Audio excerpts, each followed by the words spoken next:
Hi everyone, welcome to SPK Chemistry classes. Today we will study about chemical reaction related to the hydrocyclic compounds. ठीक है, hydrocyclic compounds में इससे previous videos में हमने क्या पढ़ लिया था?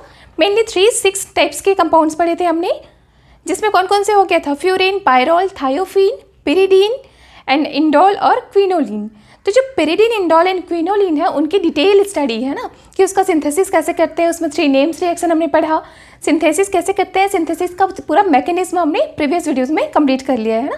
जिसने वो वीडियो नहीं देखा है वो आई बटन पे क्लिक करो, वीडियो का लिंक मिल जाएगा, आप उसे देख सकते हैं. उसके जस्ट आगे हमें पढ़ना है क्या अब? Chemical reaction. क्या? Chemical reaction of pyridine, chemical reactions of indole and chemical reaction of quinoline. ठीक है, तो स्टार्ट कर रही हूँ मैं यहाँ पे, जैसे मैं हमेशा से करती हूँ नोट्स बनाने के लिए, कि थोड़ा सा कंपेयर करता हुआ स्टडी को रख लेते हैं हम, है ना. कंपेरेटली क्या प्रोडक्ट बनेगा हमारा, किस टाइप का रिएक्शन होगा, उसके बाद उसका डिटेल एक्सप्लेनेशन मैं आपको दूंगी कि रीज़न क्या है.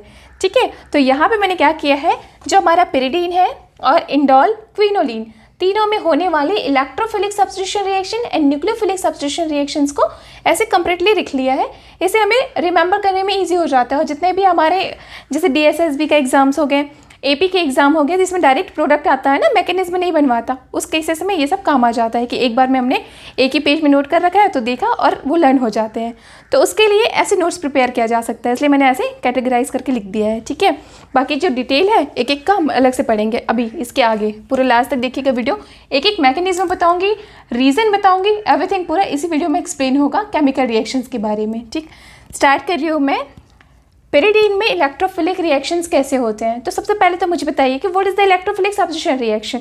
इलेक्ट्रोफिलिक सब्स्टिट्यूशन रिएक्शन जो होते हैं उनमें कोई भी इलेक्ट्रोफाइल्स आता है और अटैक करता है रिंग में, है ना, एंड सब्स्टिट्यूट करता है. ठीक है, अब होगा कैसे? इलेक्ट्रोफाइल जैसे मैंने बोल दिया, मतलब कोई भी पॉजिटिव चार्ज स्पीसीज आएगा. अब क्योंकि वो इलेक्ट्रोफाइल है, पॉजिटिव चार्ज स्पीसीज है, तो उसको क्या चाहिए? इलेक्ट्रॉन चाहिए. तो वहीं पे वो फेवरेबल अटैक करना चाहेगा जहाँ पे इलेक्ट्रॉन की डेंसिटी ज़्यादा हो. तो इलेक्ट्रॉन की डेंसिटी जहाँ उसको मिलता है, या ये भी बोल सकते हैं कि उसके अटैक करने के बाद किसका फॉर्मेशन होगा? पॉजिटिव चार्ज का. तो पॉजिटिव चार्ज की स्टेबिलिटी जहाँ पे होती है वहीं पे ही उसी टाइप का प्रोडक्ट का फॉर्मेशन होगा. ठीक, अगर इसकी बात करें तो ये हमने पहले ही पढ़ रखा है, this is the structure of pyridine. अब पिरिडीन के रिएक्शन है मैं करा रही हूँ सारे.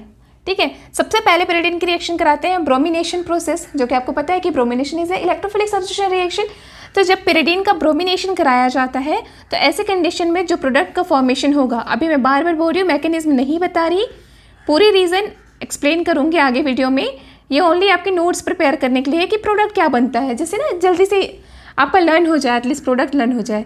इस केसेस में जो पिरिडीन है उसका जब ब्रोमिनेशन कराई जाती है तो ब्रोमिनेशन कराने से ये जो ब्रोमीन है वो थर्ड पोजीशन में जाके अटैच होता है. ठीक है, थर्ड पोजीशन में, या फिर यहाँ हो सकता है, यहाँ दोनों थर्ड पोजीशन है. नंबरिंग कैसे करते हैं पिरिडीन का? 1, 2, 3, 4, 5 एंड 6 ऐसे नंबरिंग करोगे तो आप बोलोगे कि थर्ड पोजीशन में ही आने वाला जो इलेक्ट्रोफाइल है वो अटैक करेगा, यहाँ पे अटैच हो जाएगा. ठीक है, व्हाट इज़ द रीज़न कि वो थर्ड पोजीशन में ही जाता है, क्यों वो सेकंड पोजीशन को फेवर नहीं करता, वो सारा एक्सप्लेनेशन होगा आगे वीडियोस में. वैसे ही इसकी रिएक्शन मर्क्यूरेशन कराते हैं. तो पिरिडीन का जब मर्क्यूरेशन कराएंगे तो पिरिडीन के मर्क्यूरेशन में भी हम बोल सकते हैं कि जो मर्क्यूरेशन वाली प्रोसेस है वो यहीं पे जा कर के अटैच्ड होगा, है ना. फिर क्या कर रहे हैं उसका? नाइट्रेशन. तो नाइट्रेशन डायरेक्ट नहीं कराते, H2SO4 के प्रेजेंस में कराई जाती है पिरिडीन की नाइट्रेशन. जब भी नाइट्रेशन होता है पिरिडीन का तो इस कंडीशंस में जो प्रोडक्ट फॉर्म होता है वो फिर से थर्ड पोजीशन पे ही जाके NO2 ग्रुप जो है अटैच होगा. H2SO4 से रिएक्शन कराई जाए तो क्या हो जाएगा, किस टाइप का प्रोडक्ट बनेगा? इस केसेस में ये सारी इलेक्ट्रोफिलिक सब्स्टिट्यूशन रिएक्शंस का एग्जांपल है ना, दैट्स वाई मैं क्या कर रही हूँ, थर्ड पोजीशन पे ही जाके SO3H जो है वो अटैच होगा. ये सारे जो है एज ए न्यूक्लियोफाइल अभी वर्क करेंगे और यहाँ इस पोजीशन पे जाके अटैच हो जाते हैं. तो बेसिक प्रोडक्ट ऐसे बनता है ना. क्यों, क्या रीज़न है, एवरीथिंग पढ़ेंगे अभी. वहीं अगर मैं बात करूँ nucleophilic substitution reaction in a pyridine, तो पहले ही आप बताओ कि न्यूक्लियोफाइल होते कौन से हैं? Nucleophile is a nucleus loving group, या ऐसा स्पीसीज जिस पे क्या होता है, नेगेटिव चार्ज होता है. तो जो नेगेटिव चार्ज स्पीसीज होता है वो कैसे पिरिडीन पे अटैक करेगा और कौन से पोजीशन पे जाके अटैच होगा, है ना, वो भी पढ़ाऊंगी. तो यहाँ से देखो आप, ये इलेक्ट्रोफाइल्स था, बेसिकली सारे इलेक्ट्रोफाइल्स हैं. तो इलेक्ट्रोफाइल्स ने कौन सा पोजीशन को फेवरेबल किया है, थर्ड पोजीशन को।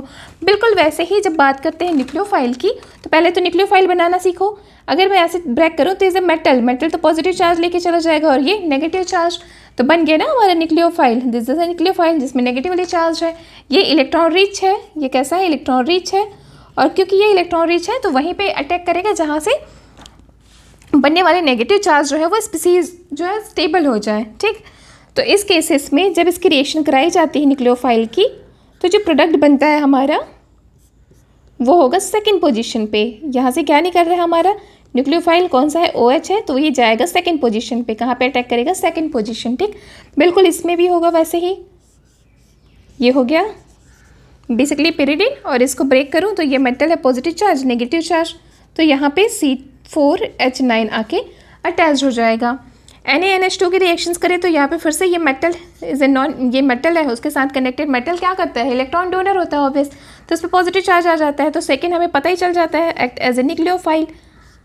तो न्यूक्लियोफाइल के जैसा ही ये भी बिहेव कर रहा है, तो इसका भी पोजीशन क्या हो जाएगा, NH2 सेकेंड पोजीशन। तो इतनी चीज़ें तो हमें समझ आएगी। बेसिकली ऐसे समझ आ गया कि कभी भी pyridine के साथ कोई इलेक्ट्रोफाइल अटैक करता है तो वो हमेशा फेवरेबल होगा कि वो थर्ड पोजीशन पे जाके अटैच हो जाए, और कभी कोई न्यूक्लियोफाइल अटैच हो रहा है, न्यूक्लियोफाइल सब्स्टिट्यूशन रिएक्शन करा रहे हैं, तो वो हमेशा कौन से पोजीशन का, सेकंड पोजीशन के हाइड्रोजन को सब्स्टिट्यूट करके वहाँ पे आके अटैच हो जाता है। इतना क्लियर हो गया ना। इसके बाद मैं आपको बताती हूँ इंडोल। इंडोल की रिएक्शन किसी इलेक्ट्रोफाइल से कराएं, या फिर बोल सकते हैं कि इंडोल में इलेक्ट्रोफिलिक सब्स्टिट्यूशन रिएक्शंस कराते हैं, तो कौन से रिंग में आके वो सब्स्टिट्यूट होगा, कौन से रिंग से हाइड्रोजन को वो सब्स्टिट्यूट करेगा, देखते हैं। तो ये है हमारा क्या, इंडोल। इंडोल को क्या बोलते हो, बेंजीन एंड फ्यूरेन्स का फ्यूज्ड रिंग है ये, है ना, फ्यूज्ड स्ट्रक्चर है। तो इस केसेस में होगा क्या, ऐसा रिंग जो ज़्यादा एरोमेटाइज नहीं है, ज़्यादा स्टेबल नहीं है, वहीं पे सब्स्टिट्यूशन ज़्यादा अच्छे से होगा। आपको पता है जो बेंजीन रिंग है वो एरोमेटाइजेशन के कारण बहुत ज़्यादा स्टेबल होता है, एडिशन तो देता नहीं है ज़्यादा, बेसिकली सब्स्टिट्यूशन देता है, पर इसके कंपैरिजन में भी ना इस रिंग पे सब्स्टिट्यूशन ज़्यादा होगा, ठीक है। तो यहाँ पे जो प्रोडक्ट बनेंगे, अभी क्या किया मैंने, ब्रोमिनेशन कराया, तो ब्रोमिनेशंस में जो प्रोडक्ट बनेगा वो क्या हो जाएगा आपका N, और ये यहाँ का हाइड्रोजन फर्दर क्या होगा, जो न्यूक्लियोफाइल है वो अटैक करेगा 1 2 3 पोजीशन पे न्यूक्लियोफाइल अटैक करेगा और बन जाएंगे थर्ड पोजीशन पे ब्रोमीन आके अटैच हो जाएगा। इतना क्लियर है। सेम वैसे ही आगे के तो प्रोडक्ट अब बना ही लेंगे, रीज़न भी समझ आ गया हमको। इस केसेस में फर्दर क्या हो जाएगा, ये है नाइट्रोजन आपका,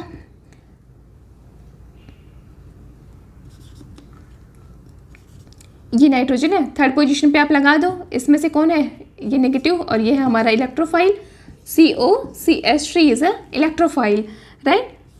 इसके केसेस में बात करें तो यहाँ पे भी हो जाता है नाइट्रोजन, और इस थर्ड पोजीशन पे अटैच हो जाएगा CO2H5, सॉरी ये तो वो है ना इलेक्ट्रोफाइलिक सब्स्टिट्यूशन है, तो इलेक्ट्रोफिलिक सब्स्टिट्यूशन है तो फिर नाइट्रेशन होगा। अब होगा क्या, H2SO4 से रिएक्शन करते हैं, तो अभी तक हमने क्या देखा कि सारी जगह पे क्या हो रहा था, इलेक्ट्रोफाइल अटैच हो रहा था उसके थर्ड पोजीशन पे, बट ओनली एक ऐसा केस है जब डायरेक्ट H2SO4 से रिएक्शन कराते हैं, तो इस केसेस में जो इंडोल है उसमें इलेक्ट्रोफाइल आके उसके सेकेंड पोजीशन पे अटैच होगा, या बोल सकते हैं सब्स्टिट्यूशन रिएक्शन सेकेंड पोजीशन पे हो जाता है। यहाँ पे सब्स्टिट्यूशन रिएक्शन कहाँ हो जाता है, सेकेंड पोजीशन पे, SO3H। अब ये है एक इम्पॉर्टेंट चीज़ है ना, कि क्या रीज़न है कि इस कंडीशंस में सब्स्टिट्यूशन रिएक्शन जो होता है वो कहाँ हो जाता है, सेकेंड पोजीशन पे। सारा डिटेल पढ़ेंगे, वीडियो लास्ट तक देखिए, सब कुछ क्लियर हो जाएगा। एवरी प्रॉब्लम है ना, जो भी ब्रेन में आ रहा है, जो भी क्वेश्चन आ रहा है, वो सारे वहाँ से कॉन्सेप्ट क्लियर हो जाएंगे। अभी देखो इसकी और भी कुछ स्पेशल रिएक्शन है, किसका, इंडोल का। क्या क्या रिएक्शंस है, इंडोल के रिएक्शन जब हम कराते हैं किससे, उससे, तो इसमें क्या होता है, इंडोल के पास आप देख रहे हो कि इसका जो नाइट्रोजन है वो क्या है, इलेक्ट्रॉन रिच है, या हम ये भी बोल सकते हैं कि वो बेसिसिटी शो कर सकता है। ऐसे कंडीशंस में इसमें क्या होगा, इसकी जब रिएक्शंस कराते हैं तो यहाँ से जो लिथियम ग्रुप है पॉजिटिव चार्ज वाला, वो इस रिंग पे आके अटैच हो जाएगा ऐसे, इसको सब्स्टिट्यूट करके यहाँ से हाइड्रोजन्स को। इतना क्लियर हो गया। इसके साथ ही जब हम इसका रिडक्शन कराते हैं, तो रिडक्शन में 2 कंडीशंस में हम स्टडी करनी होती है। फर्स्ट कंडीशंस, जब आप रिडक्शन कराते हो किसी इंडोल का H2 के प्रेजेंस में, बट किसके प्रेजेंस में, HCl और SN। इस कंडीशंस में जब हम इसका रिडक्शन कराते हैं तो benzene ring as it is रहेगा, वैसे कि वैसे इसका रिडक्शन नहीं होता, ओनली रिड्यूस्ड होता है ये वाला रिंग, ठीक है, इसका रिडक्शन होता है, ओनली इसका रिडक्शन होता है, बाकी उसका रिडक्शन नहीं होगा। पर जैसे ही हम निकिल के प्रेजेंस में, निकिल, पैलेडियम, प्लेटिनम, तीनों ना, निकिल, पैलेडियम या प्लेटिनम, इनके प्रेजेंस में आप वो कराते हो, इसका रिडक्शन कराते हो, तो इस कंडीशंस में ये कंप्लीट रिंग रिड्यूस्ड हो जाएगा। क्या होगा, सारे के सारे रिंग जो है वो रिड्यूस्ड हो जाएगा, ठीक है। तो ये एक इंपॉर्टेंट रिएक्शन हो जाता है कि इसके प्रेजेंस में जब आप रिएक्शन कराते हैं निकिल के प्रेजेंस में तो कम्प्लीटली रिडक्शन हो जाता है। इतनी चीज़ें तो थी इंडोल के बारे में बेसिक कि कैसे कैसे रिएक्शंस होता है। मैं एक ही जगह पे कर दी हूँ। एक्चुअली ना क्या होता है, सबका नोट्स बनाने का तरीका अलग होता है। मेरे केसेस में मैं क्या कर लेती हूँ, जैसे मुझे पूरे हेटेरोसाइक्लिक कंपाउंड पढ़ना है तो मैंने क्या किया पता है, कॉपी को ऐसे 2 पार्ट्स में डिवाइड कर दिया। एक में 5 मेंबर रिंग्स की पूरी स्टडी कर दी, सेकेंड में पूरे 6 मेंबर जो हेटेरोसाइक्लिक रिंग है उनकी। अब क्या किया, उसकी फिजिकल प्रॉपर्टी कंपेयर करते हुए पढ़ लिया, उसमें बेसिकली क्या क्या रिएक्शंस पॉसिबल हो सकते हैं उसको कर लिया। इससे क्या होता है ना, विद इन सेकेंड ऐसे चलते चलते भी आप उस बार 2 बार उस पेज को पलटा देते हो तो आपके ब्रेन में पूरा लर्न हो जाएगा चीज़ें। कैसे आपने कंपेयर करते हुए किया है, जैसे अभी समझ आ गया ना कि कुछ भी है इलेक्ट्रोफिलिक कैसा भी रिएक्शन है 3rd पोजीशन में लगा देनी है, आ गया। बिल्कुल वैसे यहीं पे समझ आ गया आपको। इंडोल है, इंडोल में भी अगर मुझे इलेक्ट्रोफिलिक सब्स्टिट्यूशन करानी है तो मैं उसके पूरे 3rd पोजीशन से मैं प्रोडक्ट को, जो भी इलेक्ट्रोफाइल है उसको अटैच कर देंगे हाइड्रोजन को सब्स्टिट्यूट करके। ऐसे पढ़ने से ना ब्रेन में एटलीस्ट प्रोडक्ट रह जाता है, जिससे ऐसे क्वेश्चन जो कॉम्पिटिटिव एग्जाम्स में पूछे जाते हैं वो जल्दी से बन जाता है, ठीक है। और यही क्योंकि मैंने सब में सेम चीज़ें एक साथ ले रखा था। H2SO4 से रिएक्शन कराया, इसको भी H2SO4 से रिएक्शन कराया, यहाँ पे भी ब्रोमिनेशन कराया, यहाँ पे भी ब्रोमिनेशन कराया, आगे भी ब्रोमिनेशन कराएंगे। तो थोड़ा कंपेयर करते करते सारे प्रोडक्ट जो है वो एक साथ एक ही पेज में आ जाता है, लर्न करने में इजी हो जाता है, ठीक है। बस ये रीज़न है कि मैं आपको ऐसे कंपेयर करते हुए स्टडी करा रही हूँ। बाकी जो डिटेल है वो तो हम बताते ही हैं, ठीक। प्रीवियस वीडियो में भी मैंने क्या किया था, पहले रिएक्शंस को नॉर्मली बता दिया, सिंथेसिस कैसे कैसे करते हैं, कौन कौन सा बेसिकली सिंथेसिस है जो इंपॉर्टेंस रखता है वो बताया था। पर बाद में मैंने क्या किया, उसकी पूरे एक एक जो सिंथेसिस है उसका डिटेल मैकेनिज्म कराया था। बिल्कुल वैसे इसको भी पढ़ेंगे हम, रीज़न पढ़ेंगे, स्ट्रेंथ पढ़ेंगे, स्टेबिलिटीज़ देखेंगे, एवरीथिंग करना है अभी हमको। Electrophilic substitution reaction in quinoline. Quinoline के स्ट्रक्चर आपको पता है कैसी होती है, एक बेंजीन रिंग होता है और इसी में एक पिरिडीन टाइप्स का रिंग होगा, दोनों को मिक्स कर दिया है तो बन जाता है आपका क्विनोलिन का स्ट्रक्चर। क्विनोलिन का जब ब्रोमिनेशन कराई जाती है तो कहाँ पे होता है एक्चुअल में, तो इसके साथ जब इलेक्ट्रोफिलिक सब्स्टिट्यूशन कराएंगे या बोल सकते हैं ब्रोमिनेशन कराएंगे तो वो एक्चुअली, अब ये जो रिंग है ना वो ज़्यादा स्टेबल है तो यहाँ पे सब्स्टिट्यूशन नहीं होता। अब जो सब्स्टिट्यूशन होता है वो होता है आपका 1 2 3 4 दिस पोजीशन, इस पोजीशन पे होता है सब्स्टिट्यूशन, ठीक है। कौन से पोजीशन पे होता है, ये वाली पोजीशन पे होता है सब्स्टिट्यूशन रिएक्शन। बिल्कुल वैसे ही इसके केसेस में बात करें तो इसमें भी प्रोडक्ट कैसे बनेगा, इस वाले पोजीशन पे होगा और ये एज इट इज़ वैसे के वैसे ही रह जाएगा इसके केसेस में।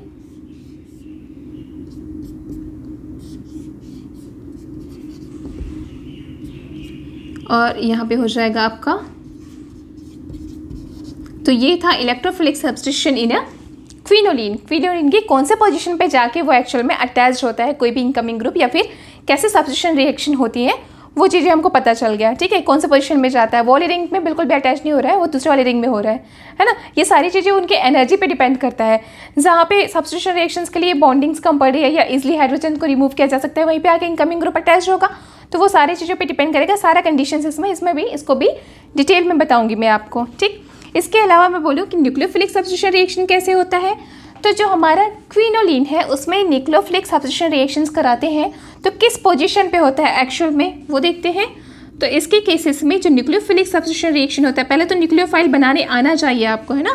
तो जैसे मैंने पहले ही बताया था, आपने मेटल्स में तो होता है पॉजिटिव चार्ज नेगेटिव चार्ज, पता चल गया कि न्यूक्लियोफाइल है कौन सा।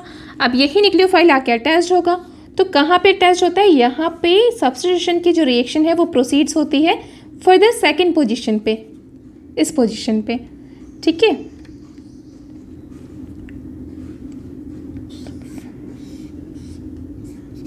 ये है, तो इस पोजीशन पे होगा हमारा न्यूक्लियोफिलिक सब्स्टिट्यूशन रिएक्शंस। वैसे इसके साथ कर लो, इसमें क्या है, लिथियम्स को हटा दीजिए तो जो ग्रुप आ रहा है हमारा वो हो जाएगा न्यूक्लियोफाइल। तो इसकी भी जो पोजीशन होगी वो क्या हो जाता है, सेकेंड पोजीशन। इसमें न्यूक्लियोफाइल क्या है, C4H9 act as a nucleophile. इस केसेस में भी आपको दिख ही रहा है नाइट्रोजन, और ये सेकेंड पोजीशन में आ जाएगा NH2। तो ये था basic information about chemical reaction of pyridine, indole and quinoline. इतना करने के बाद अब मैं बढ़ा रही हूँ वन बाय वन कि कैसे केमिकल रिएक्शंस होता है पिरिडीन में।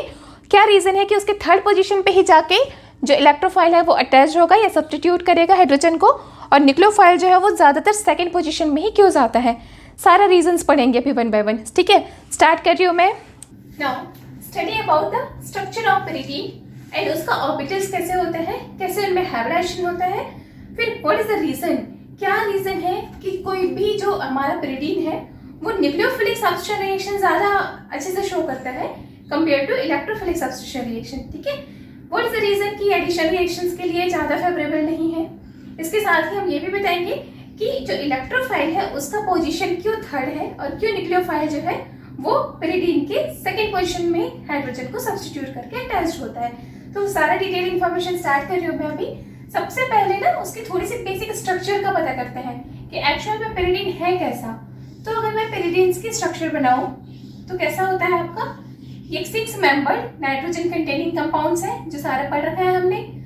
यहाँ से अगर बनाना स्टार्ट करें तो ऐसे आर्टेनाइट डबल बॉन्ड्स होता है, ठीक है। हाइब्रिडाइजेशन की बात करूं तो सारे ही ग्रुप में क्या है, sp2 हाइब्रिडाइजेशन है सारे के सारे। सबसे पहले तो ये जो रिंग है वो कैसा है, प्लेनर है प्लेनर, ये आपको पता है क्योंकि सारे के सारे जो ग्रुप है वो कैसा है, sp2 हाइब्रिडाइज्ड है। और जो sp2 हाइब्रिडाइज्ड होते हैं वो क्या कैसा होता है, प्लेनर होगा, sp2 हाइब्रिडाइज्ड साइक्लिक कंपाउंड। और एक चीज और है कि पाई इलेक्ट्रॉन सिस्टम, कितना पाई इलेक्ट्रॉन सिस्टम है इसके पास, 1 2 and 3, मतलब बोल सकते हैं 6 पाई इलेक्ट्रॉन सिस्टम है ये, ठीक है। और यहाँ पे मैंने इस लोन पेयर को बिल्कुल भी कंसीडर नहीं किया है एज ए हकल लोन पेयर। यहाँ बोल सकते हैं कि ये पार्टिसिपेट कर रहा है एरोमेटाइजेशन में, ये बिल्कुल भी नहीं है क्योंकि यहाँ पे जो ये लोन पेयर्स है ना वो अनहाइब्रिडाइज्ड ऑर्बिटल में प्रेजेंट नहीं है। कैसे पता चला मुझे, क्योंकि यहाँ पे जो नाइट्रोजन है वो sp2 हाइब्रिडाइजेशन में है, यहाँ पे जो नाइट्रोजन है वो sp2 हाइब्रिडाइजेशन में है। ऐसे केसेस में इसका जो लोन पेयर है, लोन पेयर जो वन लोन पेयर आपको दिख रहा है, वन लोन पेयर वो अनहाइब्रिडाइज्ड नहीं है बल्कि वो कैसा है, sp2 हाइब्रिडाइज्ड है, ठीक है। अब कैसे पता चला मुझे sp2 हाइब्रिडाइज्ड है, इतना चीजें बताने का रीजन ये था कि पहले मुझे पता चल गया कि ये प्लेनर है, फिर ये sp2 हाइब्रिडाइज्ड है, 6 पाई इलेक्ट्रॉन सिस्टम है, साइक्लिक है, तो ये हकल रूल को फॉलो कर रहा है। क्योंकि ये हकल रूल को फॉलो करता है तो यहाँ से एक चीज पता चलता है कि जो पिरिडीन है वो एक कैसा मॉलिक्यूल है, कैसा रिंग है, एरोमेटिक, कैसा है, एरोमेटिक कंपाउंड है ये। इतनी चीजें पता चली। अब मैं बात कर रही थी इस लोन पेयर के बारे में कि ये जो लोन पेयर है वो अनहाइब्रिडाइज्ड नहीं है बल्कि वो sp2 हाइब्रिड ऑर्बिटल में प्रेजेंट है। कैसे पता चला मुझे ना, इसके लिए ना सिंपल आप नाइट्रोजन की इलेक्ट्रॉनिक कन्फिग्रेशन लिखिए। जब आप इलेक्ट्रॉनिक कन्फिग्रेशन लिखते हो नाइट्रोजन की तो क्या हो जाएगा, 1s2 2s2 2p 1s2 2s2 2p3 हो गया ऐसा। अगर मैं आउटर स्फीयर को लूँ तो इस कंडीशंस में देखते हैं कि जो हमारा s ऑर्बिटल है उसमें 2 और p पे 3 इलेक्ट्रॉन्स है, ऐसे ही होता है ना। अब हो क्या रहा है, यहाँ पे है 2 इलेक्ट्रॉन्स, यहाँ पे सिंगल सिंगल सिंगल, क्योंकि यहाँ पे नाइट्रोजन sp2 हाइब्रिडाइजेशन में है, मतलब ये दोनों कंबाइन हुए होंगे और दोनों कंबाइन होकर के sp2 हाइब्रिडाइज्ड ऑर्बिटल्स का फॉर्मेशन किए। इससे मुझे पता चल गया कि जो लोन पेयर था नाइट्रोजन के पास वो अनहाइब्रिडाइज्ड नहीं बल्कि sp2 हाइब्रिड ऑर्बिटल्स में प्रेजेंट है। इतना चीजें तो हमें पता चल गया है ना। इससे ये भी पता चला कि क्योंकि ये हाइब्रिडाइजेशन sp2 है तो इसकी स्ट्रक्चर कैसा होगा, प्लेनर होगा। तो ये बेसिक इंफॉर्मेशन था अबाउट पिरिडीन। अब क्या करते हैं, जो पिरिडीन है उसका एक चीज पता चल गया कि ये एरोमेटिक है।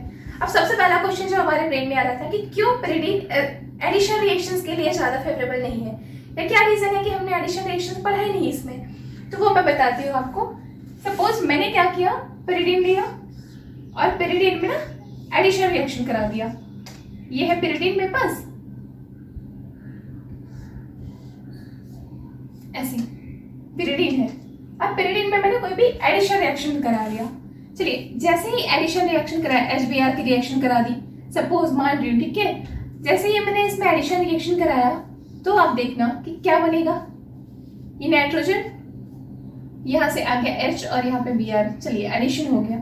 अब आप देखते हो कि पहले कैसा था, ये 6 पाई इलेक्ट्रॉन सिस्टम था, ठीक है, 6 पाई इलेक्ट्रॉन सिस्टम है। उसके साथ साथ एक तो 6 पाई इलेक्ट्रॉन सिस्टम है और फिर आप बोलोगे कि ये कैसा है, एरोमेटिक है। लेकिन जैसे ही मैंने इसमें एडिशन रिएक्शन कराया, ये बन गया क्या, नॉन एरोमेटिक। इसको आप क्या बोलोगे, नॉन एरोमेटिक कंपाउंड। क्यों नॉन एरोमेटिक क्यों बोलोगे, क्योंकि अब प्लेनर नहीं रहा ना, अब इसके कार्बन sp3 हाइब्रिडाइज्ड में चले गए हैं, ठीक है। इनफैक्ट ये नॉन प्रायोरिटी साइड गया, उसके बाद एंटी एरोमेटिक भी शो कर सकता है आगे और एडिशन करा के फर्दर। ऐसे कंडीशन में क्योंकि ये जो है वो नॉन एरोमेटिक में कन्वर्ट हो गया है, और आपको पता है कि जो एरोमेटिक रिंग होते हैं वो ज्यादा स्टेबल होता है किससे, नॉन एरोमेटिक कंपाउंड से, और नॉन एरोमेटिक कंपाउंड स्टेबल होता है एंटी एरोमेटिक कंपाउंड से, ठीक है। ऐसे करने से ना इसकी एरोमेटिसिटी डिस्टर्ब हो रही है, और कोई भी रिंग कभी भी ऐसा नहीं चाहता कि उसकी जो एरोमेटिसिटी है वो क्या हो जाए, डिस्टर्ब हो। यही रीजन है कि बेंजीन भी बहुत अच्छे से एडिशन रिएक्शन शो नहीं करता, बहुत रेयर केसेस में ही एडिशन रिएक्शन शो करते हैं, और आपका पेरिडीन भी एडिशन रिएक्शंस के लिए फेवरेबल नहीं है। बेसिकली इसमें स्टडी किया जाता है सब्स्टिट्यूशन रिएक्शंस का, है ना, जो हमको पढ़नी है। अब मैंने एक वर्ड और बोला था, जितने मैंने क्वेश्चंस बोले थे ना थोड़ी देर पहले, वो सब रिकॉल करते जाइए कि मैंने एक टॉपिक और बोला कि जो पेरिडीन है, हमारा जो पेरिडीन है उसमें क्या होता है, न्यूक्लियोफिलिक एडिशन ज्यादा अच्छा होता है, न्यूक्लियोफिलिक सब्स्टिट्यूशन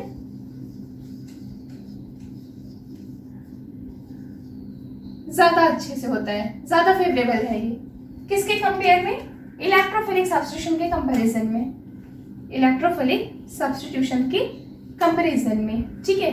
मतलब मैं बोल रही हूँ कि जो पेरिडीन है उसमें न्यूक्लियोफिलिक सब्स्टिट्यूशन ज्यादा अच्छे से होता है, इलेक्ट्रोफिलिक सब्स्टिट्यूशन थोड़ा कम होता है। अब इसका क्या रीजन है, तो वो आप नोट डाउन करो यहाँ पे। इसका रीजन ये होता है कि जो पेरिडीन है हमारा, है ना, जो पेरिडीन है, इस पेरिडीन में फर्स्ट थिंग तो नाइट्रोजन एटम प्रेजेंट है। इसमें क्या प्रेजेंट है, नाइट्रोजन एटम, क्लियर है। अब क्योंकि नाइट्रोजन एटम प्रेजेंट है और बेंजीन की कंपेयर कर रही हो ना, बेंजीन के साथ से कंपेयर कर रही हो, तो बेंजीन में कोई भी नाइट्रोजन एटम नहीं होता, उसमें ओनली कार्बन कार्बन प्रेजेंट है। क्योंकि यहाँ पे नाइट्रोजन एटम प्रेजेंट है, मतलब मैं बोल सकती हूँ कि कार्बन से ज्यादा इलेक्ट्रोनेगेटिव है, तो मोर इलेक्ट्रोनेगेटिव एटम प्रेजेंट है यहाँ पे, ठीक है। क्योंकि यहाँ पे मोर इलेक्ट्रोनेगेटिव एटम प्रेजेंट है, दैट्स व्हाई इसकी इलेक्ट्रोनेगेटिविटी बढ़ गई। इससे क्या हुआ, परसेंटेज एस करेक्टर भी इंक्रीज हो गया। ये सारा चीजें मैंने पढ़ाया था बेसिक हाइब्रिडाइजेशन वाले वीडियोस में, केमिकल बॉन्डिंग में, कि जो परसेंटेज एस करेक्टर है वो डायरेक्टली प्रोपोर्शनल होता है इलेक्ट्रोनेगेटिविटी की, है ना। यहाँ पे क्योंकि नाइट्रोजन एटम प्रेजेंट है, हेटेरोसाइक्लिक रिंग है, तो यहाँ पे इसकी परसेंटेज एस करेक्टर जो है वो बढ़ जाता है। परसेंटेज एस करेक्टर बढ़ते ही किसी भी मॉलिक्यूल्स की जो एनर्जी है वो क्या होती है, कम हो जाती है, और उसकी जो स्टेबिलिटी है वो बढ़ जाता है। अब आपको एक चीज समझ आया होगा कि जो पेरिडीन है उनकी एनर्जी, अगर मैं एनर्जी लेवल डायग्राम का कंपेयर करूं, किसका, बेंजीन का और पेरिडीन का, तो पेरिडीन का जो एनर्जी होते हैं, उनकी जो ऑर्बिटल्स के एनर्जी होते हैं वो लोअर होता है। पेरिडीन्स के ऑर्बिटल्स की एनर्जी कैसे होते हैं, लोअर होते हैं, ठीक है। मतलब एक स्टेटमेंट आप और लिख सकते हो, मैंने थोड़ा सा रब करती हूँ फिर एक्सप्लेन करते हैं। ये तो बेसिक इन्फॉर्मेशन थी जो आपको समझ आ गया होगा। पूरी स्पेक्ट्रोस्कोपी से रिलेटेड एंड आपके जितने भी ये ऑर्गेनिक्स के मेन रिएक्शंस है ना, वो सब वीडियोस में यूट्यूब में डालूंगी। इसके लिए आप चैनल को सब्सक्राइब करो, शेयर करो, और साथ ही मुझे फॉलो करने के लिए मेरा FB पेज बना हुआ है, इंस्टाग्राम में भी। तो कुछ पॉइंट है जो नोट करने वाली है, वो आप नोट करते जाइए। सबसे पहला चीज ये कि जो पेरिडीन है वो एरोमेटिक कंपाउंड है। पेरिडीन इज एरोमेटिक कंपाउंड, है ना। क्या क्या लिखा था हमने, planar, 6 pi electron system, aromatic, इतना चीजें हमको पता चल गया था, है। इसके साथ ही ये भी पता चल गया था कि यहाँ पे जो लोन पेयर्स है, वन जो लोन पेयर्स है वो sp2 हाइब्रिड ऑर्बिटल्स में है। इतनी चीजें इसका इंफॉर्मेशन पता चली थी। यही रीजन है कि ये एडिशन रिएक्शंस शो नहीं करते। इसके अलावा मैं आपको एक और चीज बोली कि जो पेरिडीन है वो न्यूक्लियोफिलिक रिएक्शंस के लिए ज़्यादा फेवरेबल है। पेरिडीन जो होता है वो फेवरेबल है किसके लिए? Nucleophilic substitution reaction. ठीक है, ये ज़्यादा अच्छा शो करता है, बेटर देन इलेक्ट्रोफिलिक सब्स्टिट्यूशन। अब इसका रीज़न क्या है तो वो मैं बताती हूँ।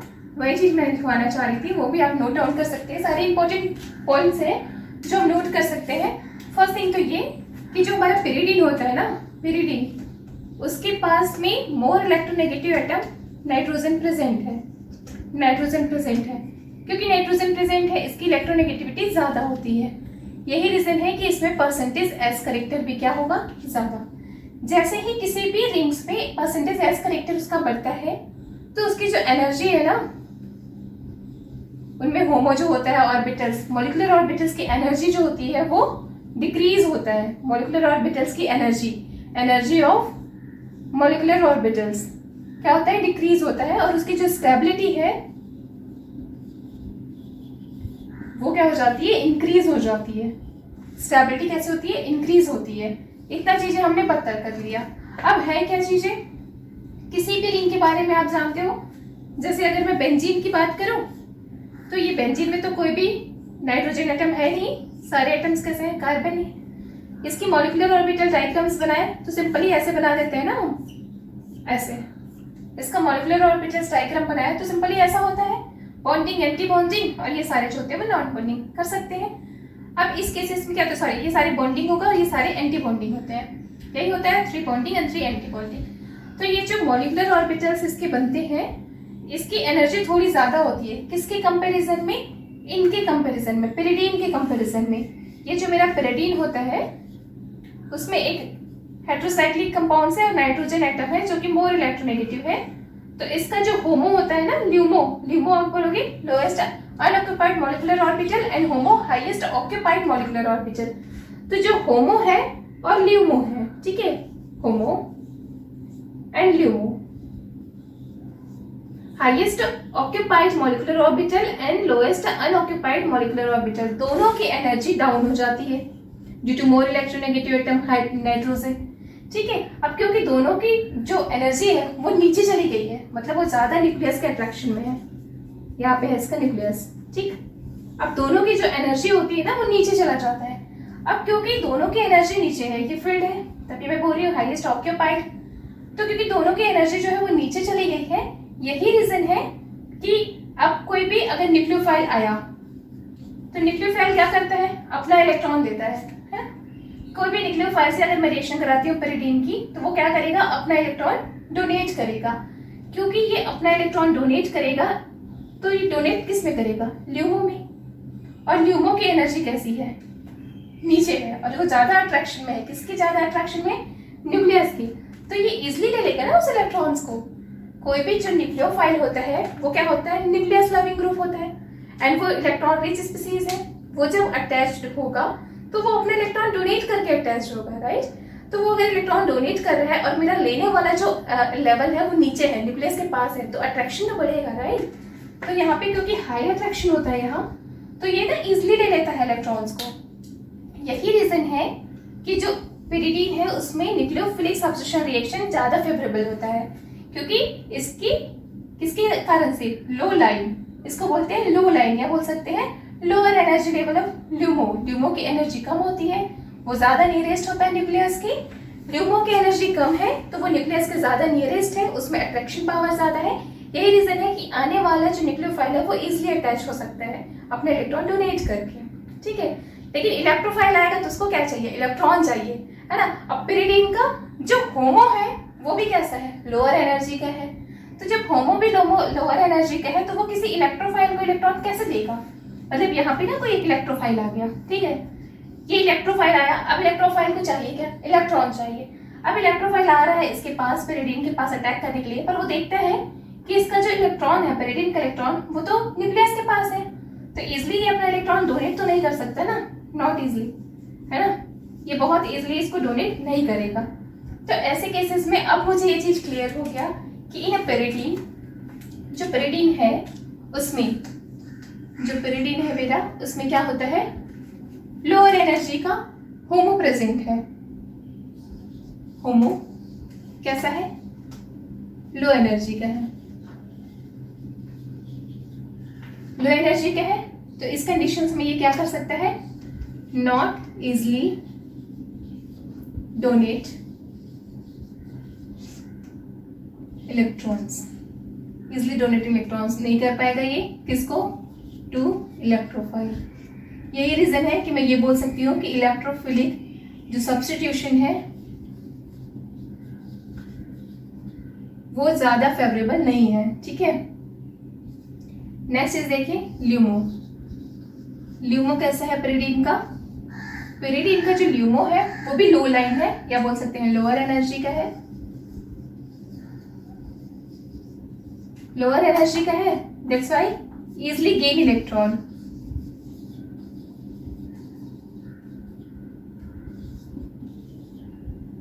फ्रॉम किससे ले सकता है ये, न्यूक्लियोफाइल से, फ्रॉम न्यूक्लियोफाइल। यही रीजन है कि ये जो है वो न्यूक्लियोफिलिक रिएक्शन ज्यादा अच्छे से देता है कंपेयर टू इलेक्ट्रोफिलिक रिएक्शन। तो इतनी बेसिक इंफॉर्मेशन थी जो हमें पता चल गया pyridines के लिए, है ना। फिर मैं देखती हूँ रेजोनेटिंग स्ट्रक्चर, क्योंकि अब तो मुझे पोजीशन देखना है कि न्यूक्लियोफाइल कहाँ अटैक करेगा, इलेक्ट्रोफाइल कहाँ पे अटैक करेगा।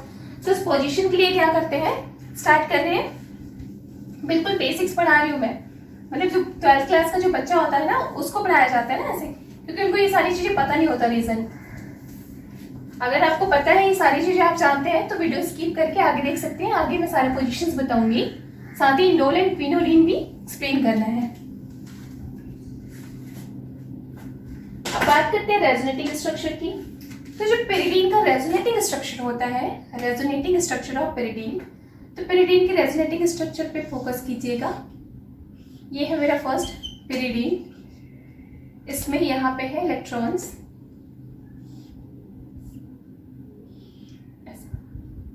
ठीक है, कैसा भी बना सकते हैं आप। अब ये रेजोनेटिंग स्ट्रक्चर शो करता है कैसे कैसे है वो देखो। सबसे पहले मुझे पता है कि कार्बन एंड नाइट्रोजन में नाइट्रोजन की इलेक्ट्रोनेगेटिविटी ज्यादा होती है, तो ये अपने इस इलेक्ट्रॉन को यहाँ पे ले लेगा, ले गया इस इलेक्ट्रॉन को यहाँ पे। जैसे ही उसने यहाँ पे इलेक्ट्रॉन लिया, अब देखो चार्ज स्पीसीज बनना स्टार्ट हो रहा है ना। जैसे उसने इलेक्ट्रॉन यहाँ पे लिया तो इस पे तो हो जाएगा आपका नेगेटिव चार्ज और यहाँ पे हो जाएगा पॉजिटिव चार्ज। इस पोजीशन पे हो जाएगा पॉजिटिव चार्ज और इस वाली जो पोजीशन है उस पे हो जाएगा नेगेटिव चार्ज। क्लियर है, बाकी वैसे के वैसे रहेगा। फिर से रेजोनेटिंग स्ट्रक्चर्स की बात करें, मैंने क्या किया, यहाँ से यहाँ गया, ऐसे इसमें नेगेटिव चार्ज आ गया और यहाँ पे आ गया पॉजिटिव चार्ज, पॉजिटिव चार्ज यहाँ पे, है ना। फिर फर्दर आकर क्या होगा, ये जो है वो अपना इलेक्ट्रॉन इधर देंगे, ये वाला जो है वो अपना इलेक्ट्रॉन यहाँ पे देगा और पॉजिटिव चार्ज स्विच हो जाएगा ऊपर। यहाँ पे है नेगेटिव चार्ज, ये हो गया ऐसे, और यहाँ पे आ जाएगा आपका पॉजिटिव वाली चार्ज। इतनी चीजें समझ आ गई। इस पॉजिटिव चार्ज को स्टेबलाइज करने के लिए ये ऐसे दे देगा एंड आफ्टर जो रिएक्शन बनेगा हमारा वो होगा क्या, और पॉजिटिव चार्ज कहाँ पे आ जाएगा, इस पोजीशन पे, राइट। एंड फॉर दैट उसके बाद क्या होगा, फिर से नाइट्रोजन अपना इलेक्ट्रॉन्स देके लास्ट जैसा था वैसा रिएक्शंस बना लेता है। तो ये तो था आपका रेजोनेटिंग स्ट्रक्चर ऑफ pyridine। अब यहीं से चीजें क्लियर हो गई है कि आप देख रहे हो, है ना, यहाँ से क्लियर हो रहा है कि जब भी हम रेजोनेटिंग स्ट्रक्चर बना रहे हैं उस केसेस में पॉजिटिव चार्ज का पोजीशन क्या है। अगर मैं नंबरिंग करूं तो नंबरिंग में ये 1 2 3 4 5 एंड 6, ज्यादा स्टेबलाइज्ड पॉजिटिव चार्ज आपको कहाँ पे दिख रहा है, सेकेंड पोजीशन पे। यही रीजन है कि जो न्यूक्लियोफाइल है ना, जैसे मैं बताऊं यहाँ पे कि अब मैंने क्या किया, इस pyridine को लिया और pyridine में रिएक्शंस करा दी किसी न्यूक्लियोफाइल्स की। कोई भी आप न्यूक्लियोफाइल ले लीजिए, सपोज NH2 ले लिया मैंने। NH2 लेने से मेरे पास न्यूक्लियोफाइल बन गया। अब ये न्यूक्लियोफाइल्स को पहले मैं अटैक कराती हूँ, कहाँ पे अटैक कराती हूँ, सेकेंड पोजीशन पे। अगर ये अपना इलेक्ट्रॉन्स इस पोजीशन पे डालेगा तभी तो ये ऐसे नेगेटिव चार्ज यहाँ आएगा, राइट। और रेजोनेटिंग स्ट्रक्चर बिल्कुल सुटेबल फॉर्मेशन होगी। जो मोर इलेक्ट्रोनेगेटिव एटम है उसी पे ही आया नेगेटिव चार्ज, और बाकी जो इलेक्ट्रोफाइल है आके अटैच हो गया इस पोजीशन पे। क्लियर है, और चीजें डिस्टर्ब भी नहीं हुई है। समझ आया ना। मैंने बोला कि रेजोनेशन स्ट्रक्चर में मुझे पता चल गया था कि जो पॉजिटिव चार्ज है उसकी पोजीशन तो यही होती है। अब क्योंकि यही पॉजिटिव चार्ज का पोजीशन है तो ऑब्वियस आने वाला इनकमिंग ग्रुप इसी पोजीशन में आके अटैच करेगा ना। इसलिए मैं शुरू से बोल रही थी कि न्यूक्लियोफाइल जो होता है, न्यूक्लियोफाइल जो है वो हमेशा सब्स्टिट्यूट करता है किसको, सेकंड नंबर के हाइड्रोजन को, और वहां पे आके अटैच हो जाता है। रीजन, क्योंकि पॉजिटिव चार्ज की स्टेबिलिटी सेकंड पोजीशन पे ही ज्यादा अच्छी है। अगर मैं थर्ड पोजीशन पे करती हूँ, आप खुद से देखो यहाँ से पॉसिबिलिटीज ना, कि मैंने क्या किया, Na है और ये NH2, ये जो न्यूक्लियोफाइल है उसका अटैच मैंने थर्ड पोजीशन पे करा दिया, सपोज यहाँ पे। ठीक है, अगर मैं यहाँ पे कराती हूँ तो उस कंडीशंस में पॉजिटिव चार्ज कहाँ बनेगा, मैंने यहाँ पे अटैक करा दिया, जैसे मैंने यहाँ पे अटैक कराया तो उस इलेक्ट्रॉन्स को तो इसने ले लिया, तो ये फेवरेबल था क्योंकि नेगेटिव चार्ज इस पे, तो ये फेवरेबल है। ये रिएक्शन एक हद तक फेवरेबल है क्योंकि अभी भी कॉन्जुगेशन मेंटेन है ना कॉन्जुगेशन। ये यहाँ जा सकता है, ये यहाँ पे और ये यहाँ पे, आफ्टर ऑल बैलेंस हो जाएगा। एरोमेटाइजेशन खत्म नहीं हुआ, ना ही एरोमेटाइजेशन खत्म हुआ, ना ही कॉन्जुगेशन में प्रॉब्लम्स आई। और जैसे हम बोलते हैं कि मोर इलेक्ट्रोनेगेटिव एटम्स को नेगेटिव चार्ज होल्ड करना चाहिए, वो सबको ये अच्छे से फुलफिल कर रहा है इस पोजीशन में अटैक कराने से। लेकिन वही अगर मैं अटैक करा दूं कहाँ पे, थर्ड पोजीशन पे, 1 2 एंड ये 3, तो क्या प्रॉब्लम आएगी। जैसे मैंने थर्ड पोजीशन पे अटैक कराया, ठीक है, जैसे मैंने थर्ड पोजीशन पे अटैक कराया, ये थर्ड पोजीशन, तो यहाँ से आ गया NH2 ने अपना इलेक्ट्रॉन देके यहाँ पे आ गया, तो पॉजिटिव चार्ज कहाँ पे बना, एक यहाँ पे बना पॉजिटिव चार्ज बनेगा। सॉरी, अगर ये यहाँ से इलेक्ट्रॉन लेके यहाँ पे आता है तो नेगेटिव चार्ज यहाँ जाएगा। अच्छा, पॉजिटिव चार्ज का पोजीशन ये है, ठीक, तो नेगेटिव चार्ज गया इस पोजीशन पे, नेगेटिव चार्ज कहाँ पे गया, इस पोजीशन पे। और अभी भी मेरे पास कैसा है इसकी बॉन्डिंग, ये ऐसे और एक बॉन्ड है ऐसा। उसके बाद क्या होगा, ये यहाँ आएगा, ये यहाँ हो गया ऐसा। फर्दर मैं बात करूं तो ये नाइट्रोजन है, अब इलेक्ट्रॉन यहाँ आएगा और ये ऐसे बॉन्ड्स बना लेंगे। अब आपको पता चल रहा है कि इस इलेक्ट्रॉन्स को स्टेबलाइज करने के लिए कोई भी अच्छे ग्रुप नहीं है ना, आसपास कोई भी ग्रुप नहीं है। अगर ये ऐसा आता है और उसके बाद यहाँ पे जाए तो ज्यादा फेवरेबल हमारा कॉन्सेप्ट में नहीं बन रहा है। क्यों, क्योंकि आप देख रहे हो कि जो नेगेटिव चार्ज है ना वो नाइट्रोजन को छोड़ के कार्बन के पास चला जा रहा है, ऑक्टेल भी कंप्लीट नहीं हो रही है उनकी। तो ऐसे कंडीशंस में अनस्टेबलाइज टाइप का प्रोडक्ट बनता है। यही रीजन है कि जो न्यूक्लियोफाइल है वो ऑलवेज फेवर करता है कि वो किस पोजीशन पे आए, सेकंड पोजीशन। और रेजोनेटिंग स्ट्रक्चर से भी आपको पता चल रहा है कि जब हम इसकी रेजोनेटिंग कराते हैं तो इलेक्ट्रॉन डेफिशिएंसी वाली पोजीशन कौन बनता है, एक तो ये वाला पोजीशन और एक फोर्थ पोजीशन, ये वाला पोजीशन। ये दो पोजीशन है जो कैसा है, इलेक्ट्रॉन डेफिशिएंट है। अगर ये इलेक्ट्रॉन डेफिशिएंट है तो न्यूक्लियोफाइल कैसा होता है, इलेक्ट्रॉन रिच। तो इलेक्ट्रॉन रिच कहाँ पे जाएगा, जो इलेक्ट्रॉन डेफिशिएंट है। तो बिल्कुल वैसे ही रिएक्शंस को प्रोसीड्स होंगे। ठीक है, तो ये रीजन होता है, रेजोनेटिंग स्ट्रक्चर से ही हमको समझ आता है कि क्यों फेवरेबल होता है वो सेकेंड पोजीशन में। अगर मैं बात करूँ इलेक्ट्रोफिलिक सब्स्टिट्यूशन रिएक्शंस की, तो कोई भी इलेक्ट्रोफाइल लाते हैं तो कैसे रेजोनेटिंग स्ट्रक्चर्स का बनता है देखते हैं। ठीक है, ये फिर से हमारे पास है पैराडीन, इसके पास में क्या की, एक इलेक्ट्रोफाइल आई। अब इलेक्ट्रोफाइल अगर अटैक कर रहा है तो कैसे कैसे रिएक्शंस होगा। इलेक्ट्रोफाइल्स अटैक करे अगर थर्ड पोजीशन पे इलेक्ट्रोफाइल अटैक करेगा तो पॉजिटिव चार्ज फर्दर कहाँ पे बनेंगे, यहाँ पे, जो पहले भी मैंने देखा है ना। मैं यहाँ से फिर से रेजोनेटिंग स्ट्रक्चर में जाऊं तो मैं आपको ये बता सकती हूँ कि क्योंकि सेकंड पोजीशन ज्यादा इलेक्ट्रॉन डेफिशिएंट है तो ऑब्वियस थर्ड पोजीशन कैसा होगा, इलेक्ट्रॉन रिच होगा। और क्योंकि थर्ड पोजीशन इलेक्ट्रॉन रिच है तो जो न्यूक्लियोफाइल है वो तो जहाँ इलेक्ट्रॉन की डेंसिटी ज्यादा है वहीं पे अटैक करेगा। तो बस एक रेजोनेटिंग स्ट्रक्चर आपको समझ आ जाता है तो आप बता सकते हो कि इलेक्ट्रोफाइल कहाँ पे फेवरेबल होगा, किस पोजीशन पे जाना पसंद करेगा, और न्यूक्लियोफाइल किस पोजीशन पे जाएगा।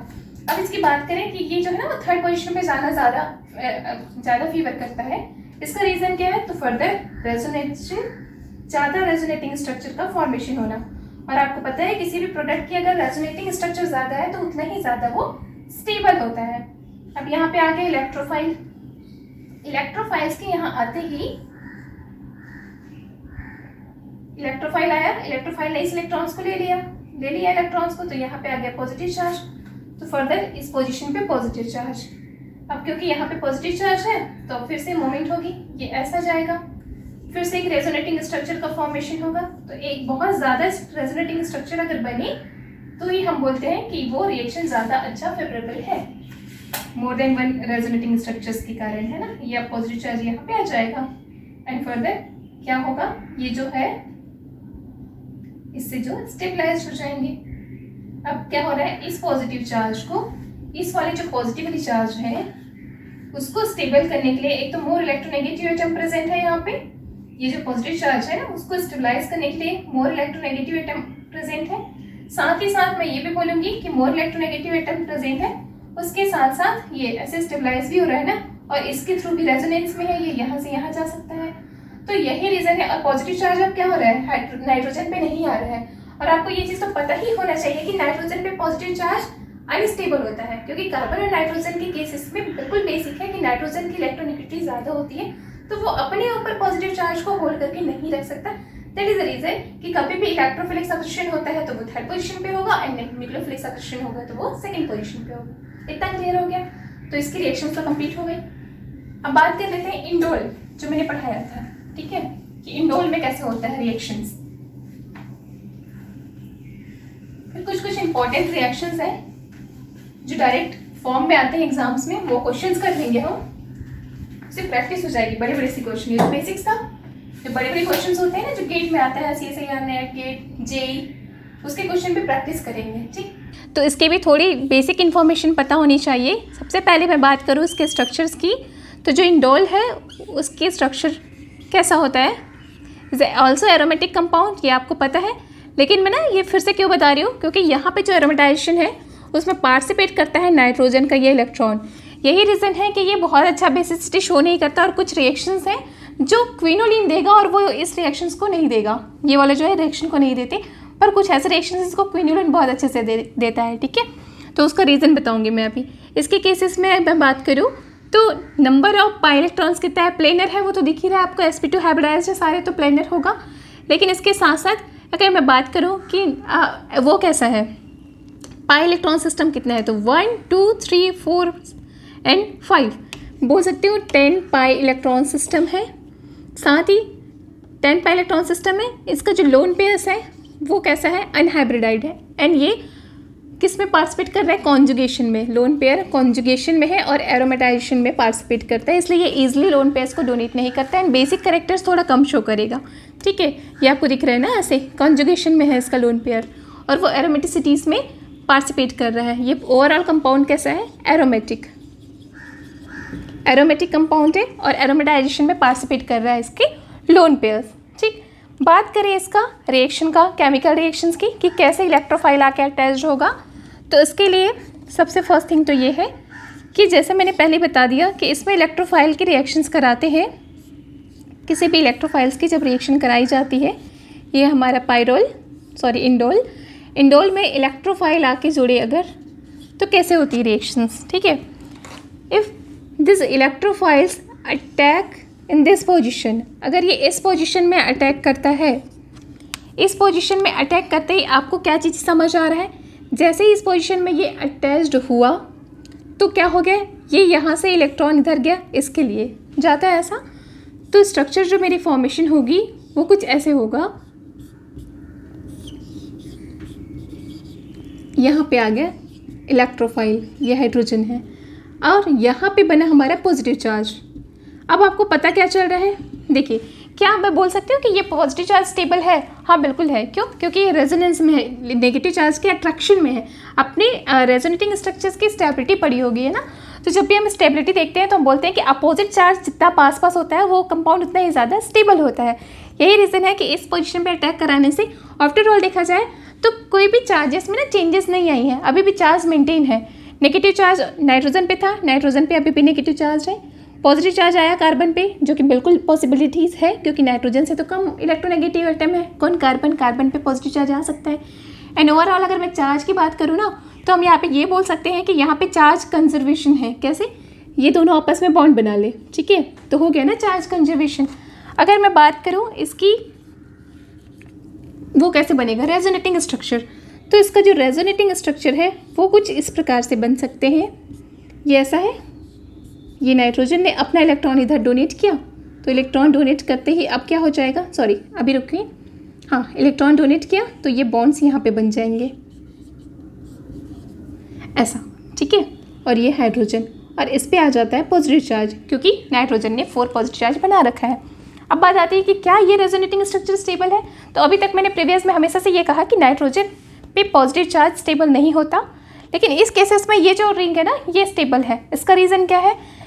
इसका रीज़न ये है कि यहाँ पे जो नाइट्रोजन है उसने 4 बॉन्ड्स तो बनाए हैं पॉजिटिव चार्ज के साथ, लेकिन ये ऑक्टेट रूल को भी फॉलो कर रहा है। कैसे ऑक्टेट रूल को फॉलो कर रहा है? इलेक्ट्रॉन काउंट करते जाइए, यहाँ से 2 electron 2 electron 2 electron 2 and 2, total कितने हो गए 4 electron in A nitrogen atom, है ना। तो जो नाइट्रोजन एटम है उसने एक तो नंबर ऑफ पाई बॉन्ड ज़्यादा है, पाई बॉन्ड्स तो वैसे भी नंबर ऑफ पाई बॉन्ड अगर बना लेता है तो वो रेजोनेटिंग स्ट्रक्चर को तो स्टेबल ही मानते हैं ना। इसके लिए मैं क्या करूँगी, जीओसी पढ़ाऊँगी आपको, जीओसी में पूरा बताऊँगी कि रेजोनेटिंग स्ट्रक्चर्स को की स्टेबिलिटी को कैसे देखते हैं हम, तो वहाँ से ना ये कॉन्सेप्ट आपको क्लियर हो जाएगा, ठीक है। इसके नेक्स्ट वीडियो में पढ़ा दूँगी सारा रेजोनेटिंग स्ट्रक्चर्स के बारे में। तो यहाँ पे क्योंकि ये ऑक्टेट रूल को फॉलो कर रहा है, ऑक्टेट रूल को फॉलो कर रहा है नाइट्रोजन एटम, दैट्स वाई ये स्टेबल है। तो ये तो हो गई कि ये स्टेबल होती है, और यही जो है वो ज़्यादा फेवरेबल है ना। आगे के रिएक्शंस देख लेते हैं, आगे अब क्या होगा। जैसे ही इलेक्ट्रोफाइल आके अटैच हुआ, इलेक्ट्रोफाइल अटैच होते ही यहाँ पे आ गया पॉजिटिव चार्ज और नेगेटिव चार्ज इधर शिफ्ट हो गया था। अब क्या होगा, ये जो हाइड्रोजन है ये इसके बॉन्ड का जो इलेक्ट्रॉन है वो यहाँ पे जाएगा और हाइड्रोजन एज ए H+ बाहर रिलीज हो जाएगा, क्योंकि सब्स्टिट्यूशन ही तो करा रहे हो आप, है ना। तो हो गया सब्स्टिट्यूशन रिएक्शन, ये इलेक्ट्रॉन यहाँ पे आया और आफ्टर ऑल जो प्रोडक्ट का फॉर्मेशन हुआ वो कुछ ऐसा होगा। ये नाइट्रोजन यहाँ पे ऐसे और ये बॉन्ड बन गया और ये वैसे कि वैसे, तो ये प्रोडक्ट का फॉर्मेशन होगा। इलेक्ट्रोफाइल आ जाता है हाइड्रोजन को सब्स्टिट्यूट करके, यहाँ पे हाइड्रोजन था तो हाइड्रोजन को सब्स्टिट्यूट करके इलेक्ट्रोफाइल आया। सब्स्टिट्यूशन प्रोसेस भी आपको समझ आ गया। ये 2 इंटरमीडिएट का फॉर्मेशन होता है और ये इंटरमीडिएट में हमने देखा कि ये रेजोनेटिंग स्ट्रक्चर शो करते हैं, और वे सारी मॉलिक्यूल जो रेजोनेटिंग स्ट्रक्चर शो करता है, स्टेबल रेजोनेटिंग स्ट्रक्चर शो करता है, वो प्रोडक्ट ज़्यादा अच्छे से फेवरेबल होता है। तो ये चीज़ें भी आपको क्लियर हो गई होगी कि जो इंडोल है उसमें जो इलेक्ट्रोफाइल है उसका अटैक किस पोजीशन पे होता है, इलेक्ट्रोफाइल का अटैक होता है उसकी 3rd पोजीशन पे, 1, 2 एंड 3 पोजीशन पे। इतनी क्लियर है। अब बात कर ले क्विनोलिन। क्विनोलिन में क्या क्या चेंजेस आती है, तो मैं स्टार्ट कर रही हूँ, है ना। फिर ये दोनों का थोड़े से डिफरेंस भी देखेंगे कि क्या रीज़न है कि इस टाइप का रिएक्शन इंडोल देता है पर क्विनोलिन नहीं देता। चलिए क्विनोलिन की बात करें तो क्विनोलिन की स्ट्रक्चर कैसा है, दिस द क्विनोलिन, ये है रिंग, फर्दर नाइट्रोजन, ठीक। अगर मैं रिंग ना बनाऊँ तो ज़्यादा अच्छे से समझ आ जाएगा आपको, लाइक दिस। अब इसकी बात करूँ तो इसके भी लोन पेयर्स हमें पता होना चाहिए। तो जैसे मैंने पहले भी बताई कि किसमें, पेरिडीन में, बिल्कुल वैसे ही इसका जो लोन पेयर है वो एरोमेटाइजेशन में पार्टिसिपेट नहीं कर रहा है। ये कैसा है, नॉन एरोमेटिक है, ठीक है, या बोल सकते हैं नॉन हकल। ये कैसा है, नॉन हकल। हकल बोलता है ना कि जो पार्टिसिपेट नहीं करता वो नॉन हकल हो जाता है, उसको गिनते नहीं है। तो टोटल 1 2 3 4 5, टोटल मैं बोल सकती हूँ 5 बॉन्ड है, 5 पाई सिस्टम है, या बोल सकते हैं 10 पाई इलेक्ट्रॉन सिस्टम। अब क्योंकि ये 10 पाई इलेक्ट्रॉन सिस्टम है एज वेल एज ऑल कैसा है, sp2 हाइब्रिडाइज्ड है, मतलब प्लेनर। तो प्लेनर होने के कारण ये सारा जो कंपाउंड बना है वो कैसा है, एरोमेटिक। कैसा होगा, एरोमेटिक होगा। एक चीज़ इतना पता चल गया, इसके एरोमेटिक होने के कारण से यहाँ पे ये जो इलेक्ट्रॉन है, लोन पेयर है, वो रिंग में पार्टिसिपेट नहीं कर रहा, रिंग में पार्टिसिपेट नहीं करता। और क्योंकि ये रिंग में डिलोकलाइज नहीं हो रहा है, पार्टिसिपेट नहीं कर रहा है एरोमेटिसिटी को स्टेबलाइज करने के लिए, यही रीज़न है कि इसकी बेसिसिटी इससे पहले इंडोल के कंपैरिजन में ज़्यादा अच्छी होती है, क्योंकि जो नाइट्रोजन है ना वो ईजिली अपने लोन पेयर्स को डोनेट कर सकते हैं। तो एक कॉन्सेप्ट और यहाँ से पता चला कि क्योंकि इसके जो लोन पेयर्स है वो फ्री है, लोन पेयर जो है वो कैसा है, फ्री है, रिंग में उसका एरोमेटाइजेशन नहीं होता, दैट्स वाई ये क्या करता है, ईजिली डोनेट कर सकता है, उसको ईजिली डोनेट करता है और बिहेव करता है एज ए बेस। मतलब जो हमारा क्विनोलिन है वो एक्ट करता है एज ए बेस। ठीक है, कहाँ से? नाइट्रोजन एटम से। यही रीज़न है कि जब भी हम इसके रिएक्शंस कराते हैं किसके साथ? किसी एसिड्स के साथ। सपोज़ ये है मेरे पास, इसकी रिएक्शन करा दिया किसी एसिड से, ऐसे इसकी रिएक्शन करा देते हैं सब HCl एसिड से। तो एसिड से रिएक्शंस करने पे ये बना क्या लेता है?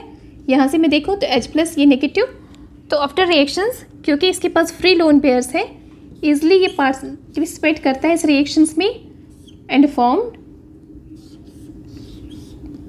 Salt type.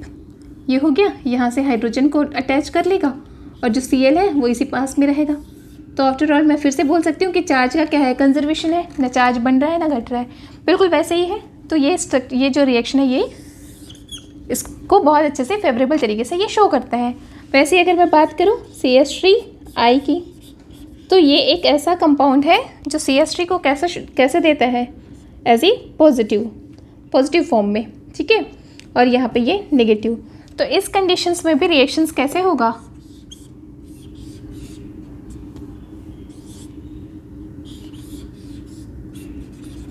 यहाँ पे आ जाएंगे आपके CH3 और जो I है वो नेगेटिव फॉर्म में यहीं पे स्टेबलाइज्ड रहेगा। लेकिन ये रिएक्शन इंडोल शो नहीं करता था, इजली शो तो बिल्कुल ही नहीं करेगा। क्यों? क्योंकि अगर मैं इंडोल की बात करूँ तो फर्दर इंडोल में क्या था? ये जो रिंग है उसका जो नाइट्रोजन ये है लोन पेयर, वो एरोमेटाइजेशन में पार्टिसिपेट कर रहा था, then not easily donate. Easily आप इसको डोनेट नहीं कर सकते थे, इसलिए वो इस टाइप का रिएक्शन प्रोसीड्स नहीं करा रहा था। इतनी चीज़ें क्लियर होगी।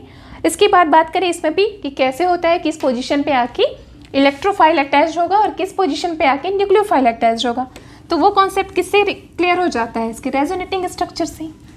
जैसे आप देखोगे रेजोनेटिंग स्ट्रक्चर आपको पता चल जाएगा। तो यहाँ पे मैंने रेजोनेटिंग स्ट्रक्चर रख लिया। स्टार्ट करते हैं कैसे कैसे बना ये रेजोनेटिंग स्ट्रक्चर। तो पहले ये है हमारा क्विनोलिन के स्टार्ट करें तो मुझे पता है nitrogen is a more electronegative atom than carbon. तो इलेक्ट्रॉन्स का मूवमेंट कैसे होगा? हमेशा किधर होता है? किस साइड पे एरो बनाते हैं हम? जो जिधर मोर इलेक्ट्रोनेगेटिव एटम होते हैं ना। तो सबसे पहले होता क्या है, यहाँ से इलेक्ट्रॉन यहाँ पे जाता है, ये इलेक्ट्रॉन यहाँ पे। ऐसे कंडीशंस में जो पॉजिटिव चार्ज है वो कहाँ पे आ जाएगा? इस पोजीशन पे, दिस पोजीशन पे आ जाता है आपका पॉजिटिव चार्ज, और नाइट्रोजन पे नेगेटिव चार्ज जो कि फेवरेबल है ना, पता है आपको। अब आगे क्या होगी? फर्दर सेम रिएक्शंस होगा। इसको स्टेबलाइज करने के लिए ये इलेक्ट्रॉन्स यहाँ पे जाएगा और पॉजिटिव चार्ज आ जाएगा इस पोजीशन पे। Second resonating structure. Second resonating structures के बाद उसको स्टेबलाइज करने के लिए फर्दर ये जाएगा और पॉजिटिव चार्ज आ जाएगा इस पोजीशन पे। अब क्या होता है, यहाँ से ये गया एंड सब वो हो गया आपका रेजोनेशंस के बाद आपके जो पॉजिटिव चार्ज है यहाँ पे आ गया। आपको पता है ना, अगर मैं रेजोनेटिंग स्ट्रक्चर की स्टेबिलिटी पूछूँ तो आप क्या बोलोगे? ऑब्वियस, सबसे पहले हम क्या करते हैं? पाई बॉन्ड्स देखते हैं, फिर उसके बाद उसका सारा ऑक्टेट रूल्स फॉलो कर रहा है कि नहीं, फिर देखा जाता है कि उसके जो चार्ज है वो कितने पास पास है वाला। अगर इन दोनों की बात करूँ तो सब कुछ सेम है, सिर्फ चार्ज पे देखेंगे, है ना। तो चार्ज पे आपको दिख रहा है कि इसका जो चार्ज है वो ज़्यादा पास है, तो ये ज़्यादा स्टेबल रेजोनेटिंग स्ट्रक्चर है। फिर आफ्टर ऑल लास्ट में क्या होगा, ये फर्दर अपना इलेक्ट्रॉन्स दे के बॉन्ड्स बना लेगा और ऐसे है कंप्लीट हो जाता है आपका स्ट्रक्चर ऑफ या resonance of quinoline. Quinoline is a very stable aromatic compound. क्यों? क्योंकि इसके रेजोनेटिंग स्ट्रक्चर्स कितने ज़्यादा है, और आपको पता है जितना ज़्यादा रेजोनेटिंग स्ट्रक्चर्स होता है उतना ही ज़्यादा कंपाउंड जो है वो स्टेबलाइज होता है। अब बात आती है कि इलेक्ट्रोफाइल कहाँ पे अटैक करेगा। तो जैसे पहले पेरिडीन में डिटेल में पढ़े थे हम कि जो इलेक्ट्रोफाइल होते हैं उसके पास क्या होता है, जो इलेक्ट्रोफाइल होता है उसके पास होता है पॉजिटिवली चार्ज होता है ऐसा, और जो न्यूक्लियोफाइल है उसके पास होता है कि नेगेटिवली चार्ज। तो यहाँ से आप देख लेना इस रेजोनेटिंग स्ट्रक्चर से कि जिस एरिया पे पॉजिटिव चार्ज होगा वहाँ पे न्यूक्लियोफाइल आएगा, और जिस एरिया पे नेगेटिवली चार्ज है वहाँ पे आ जाता है, अटैच होता है आपका इलेक्ट्रोफाइल। इतना क्लियर हो गया। तो यहाँ से हमारे पूरे केमिकल रिएक्शन जो थे किसका पेरिडीन का केमिकल रिएक्शंस, उसके बाद इंडोल का केमिकल रिएक्शन एंड क्विनोलिन्स की केमिकल रिएक्शंस कंप्लीट हो जाता है। अब हम लोग इसके बाद भी कंटिन्यू करेंगे जितने भी टाइप के हेटेरोसाइक्लिक कंपाउंड्स है ना, जिसका डायरेक्ट स्ट्रक्चर आ जाता है, व्हाट इज द स्ट्रक्चर, वो सारा चीज़ें आपको पढ़ाऊंगी। स्पेशली आरएनए एंड डीएनए में भी बहुत सारे हेटेरोसाइक्लिक रिंग्स प्रेजेंट होते हैं। किस फॉर्म में? नाइट्रोजनी bases, histidine, adenine, guanine, thymine, uracil. तो नेक्स्ट वीडियो में उसके बारे में पढ़ते हैं।